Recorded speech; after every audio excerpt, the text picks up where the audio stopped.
कधीच नाही चुकणार तुमचे फेवरेट टीव्ही शोज झी5 सोबत, तेही एकदम फ्री। लग्नाला किती वर्ष झाली? 10 वर्ष झाली। कसं ते ऑफिशियल कांदे पोहे आणि त्याचा एक किस्सा सांगा असं वाटतं मला। असे बघायला येतात ना, मग तो नर्वसनेस असतो थोडासा। मग ते साईडलाच, अगदी लांब पण नव्हता, साईडलाच होता। त्यांनी प्रश्न विचारला, नाव काय? मला ऐकवलं गाव, मी गावाचं। मग नंतर विचारलं त्यांनी गाव कोणतं, मग मी नाव सांगितलं। जे विचारतील त्याचं उत्तर द्यायचं नाही किंवा ते उत्तर मिळणार नाही हे तेव्हाच त्यांना कळलं असेल। तुमचं काय? आमचं ही अरेंज मॅरेज आहे। तुमचा काय किस्सा? आमचा किस्सा पण छान आहे। माझं पहिल्यांदाच बघायला आलेलं स्थळ होतं। पप्पांना मी नाही म्हणत होते, मला करायचं नाहीये, बघूया तरी, लगेच कुठं जमतंय असं झालं। आणि त्यांनाही बघणारे 1-2 स्थळ, दुसरं स्थळ माझं पण, आणि त्यांना पसंत पडलं। सांगताना सांगितलं होतं, आमच्या म्हणजे नात्यातलंच आहे, तर सांगताना सांगितलं तर मुलीची लांब केस वगैरे आहेत, आणि मी नेमकं केस छोटी केली होती। मुलगी तर पसंत आहे, पण केस वाढल्याची माझा तुमच्या सोबतचा अजून एक किस्सा आहे, जो पंढरपूर मधला आहे। काय हो मौली, सांगा।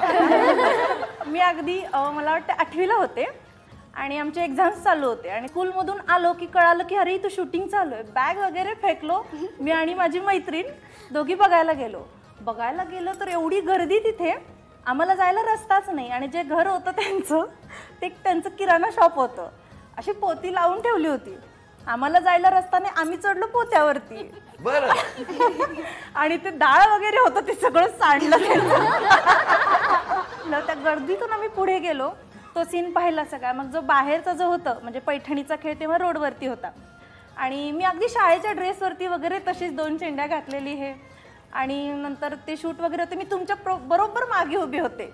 सरांनी नंतर त्या 8 दिवसानंतर शूट TV वरती आल्यावर ते पाहिलं, आणि नेमकं मॅथ्सचा पेपर होता। मॅथ्समध्ये मार्क कमी पडले, मी तुमच्या पशीच होते संध्याकाळपर्यंत। म्हणजे पेपर सरांना दाखवायचा असं रूल होता ट्युशनमधला आमच्या। सो मग त्यांनी ते म्हटले, जरा अभ्यास करायचा ग, शूटिंगच्या मागे जरा कमी पडायचं। तेव्हा आणि कसं फ्रेंड्समध्ये भांडणं वगैरे तेव्हा जास्त व्हायचं। मैत्रिणींमधली भांडणं ना, आली रे आली, होम मिनिस्टर आली, असं करत होते। आली होम मिनिस्टर, होम मिनिस्टर, असं चिडवत होते सगळे। पण तुम्हाला गंमत सांगू का, आत्ताच मी पंढरपूरला गेलो होतो ना, तेव्हा तीच फॅमिली आम्हाला भेटली होती, आणि ती विचारत होती की डाळ सांडली जरा प्लीज बांदेकर होम मिनिस्टर म्हणून आवाज करा, आज त्यांना कळणार कुणी डाळ सांडली होती। हे बघा रशिया तिकडे काय, तुम्ही काय कसा अभ्यास केला रशिया? तुम्हाला कधी कळलं हे मिरज वगैरे? लग्न झाल्यावर त्याआधी मी कधीच मिरजला आली नव्हती। लग्न म्हणजे कोविड आलं, आणि यांनी मला जॉबचं ऑफर दिलेलं इथे, मग मी जॉबच्या निमित्ताने इकडे आली, आणि मग आमचं तिकडे असताना तुम्ही भेटले नाही? भेटलो, युनिव्हर्सिटीला सोबतच होतो, ओळखत होतो। म्हणजे सेटिंग तिकडेच लावली होती ना, फ्युचर प्लॅन तिकडचे। डॉक्टरांना आमचा नमस्कार सांगा। आपलं कसं काय?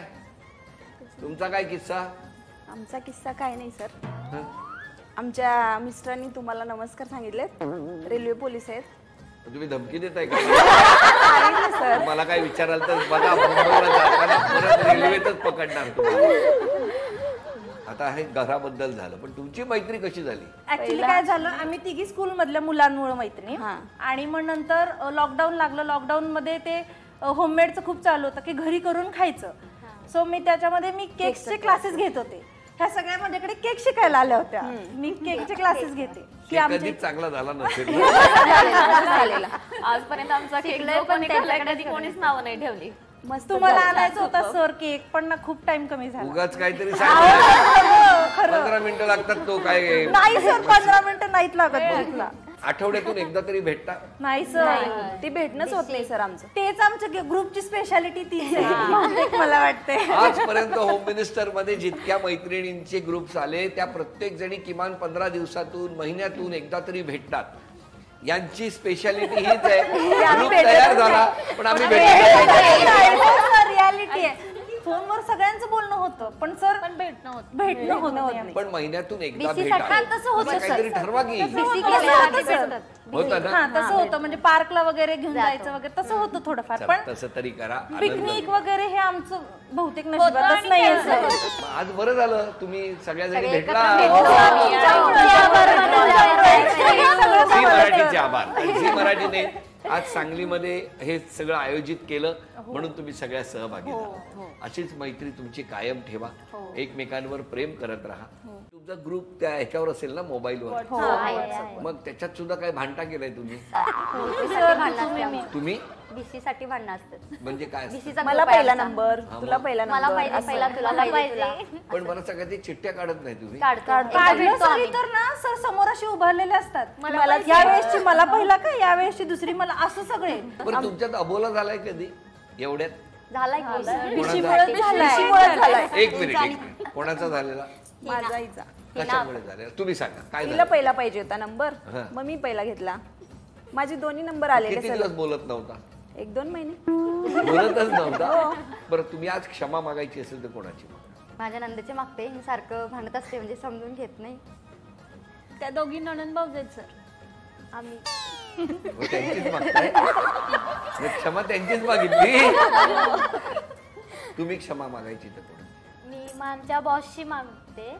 ॲड आली की जॉब हवा असेल, मग आमच्या फ्रेंड्समध्ये असा विषय झाला की जा आणि सासू-सासरे असं आहेत म्हणून सांग, त्यांनी देतात की मला सकाळचं सगळं काम करावं लागतं आणि मला काय होत नाही. मग मी गेले आणि सांगितलं सर असं असं माझ्या घरी खूप काम असते, मला काय जमत नाही. मग ठीक आहे म्हणले सर, हाफ डे देतो. मग मी हाफ डे आता जॉब करते. पण मला हे सरांना सांगायचं की माझे सासू-सासरे नाही आहेत. अरे हे त्यांना जाऊन सांगा ना. नाही, मी त्यांना ना फेस टू फेस नाही सांगू शकत. आता टीव्हीवर बघितल्यावर आणखी रागावतील. नाही, मी इथूनच त्यांना सॉरी म्हणते, कारण की मला तो जॉब 2 महिन्यात स्किप करायचा होता. पण इतके चांगले आहेत सर ते. मग त्यांची माफी मागणार तू. तुम्ही? मला माफी मागायची झाली तर मी माझ्या मिस्टरांची मागते. म्हणजे मी असं काही केलेलं नाहीये माफी मागायसारखं, पण तरी सुद्धा मला मागावीशी वाटते. त्यांना आमचा नमस्कार सांगा. हो सर. तुम्ही क्षमा कोणाची? माझ्या मिस्टरांची. हा मी खूप चिडचिड करते आणि ते खूप शांत आहेत, म्हणजे सपोर्ट करतात पण हे मला. कळतं ना तुम्हाला? मग ते कमी करावं असं नाही वाटत? वाटते ना. कधी पण होईल का? होईल ना, पण होते चिडचिड. तुम्ही क्षमा कोणाची? मिस्टरांची आणि माझ्या मम्मीची. हो. मिस्टरांची म्हणजे ते खूपच शांत आहेत, म्हणजे सगळे काम करतात घरातलं. मी आले नसले तर तेच मुलं करतात. सांभाळायचं सगळं करतात. तेच करतात. हा तेच करतात. तुम्ही नाही? बर सर आम्ही पाहिलंय, आमच्यात रेंटनं राहत होते ना, हे बरोबर. खूप छान आहेत, सगळं करतात, सगळं दिवसभर. जेवण बनवण्यापासून सगळ्या सपोर्ट करतात ते. पण तरी माझी चिडचिड असते, ओरडणं माझंच असतं. आणि मम्मीची अशी, कारण मम्मीला खूप त्रास होता आमचा, मुलांना सोडायचं. मम्मीला कुठे जायला भेटत नाही, काही नाही आमच्यामुळे. म्हणजे मुलं सांभाळायला लागतात ना, त्याच्यामुळे तिचे पण एक माफी. तुम्ही? मी माझे मम्मी पप्पा आणि सासू सासरे. माझे मम्मी पप्पा असं की मी माहेरी गेल्यावर भांडण होतच होतं. मम्मी पप्पांसोबत होत असू दे, भावासोबत असू दे, भांडण होतच काहीतरी कारणामुळे, म्हणून त्यांची. आणि सासू सासऱ्यांची म्हणजे काहीतरी आता कधीतरी चुकून रागात काहीतरी बोललं जातं. सासरी आल्यावर सासरी भांडणार, माहेरी गेल्यावर माहेरी भांडणार. आणि म्हणून यांचा केक करपतो काय. झी5 ॲप डाउनलोड करा आणि पहा सर्व एपिसोड्स एकदम फ्री.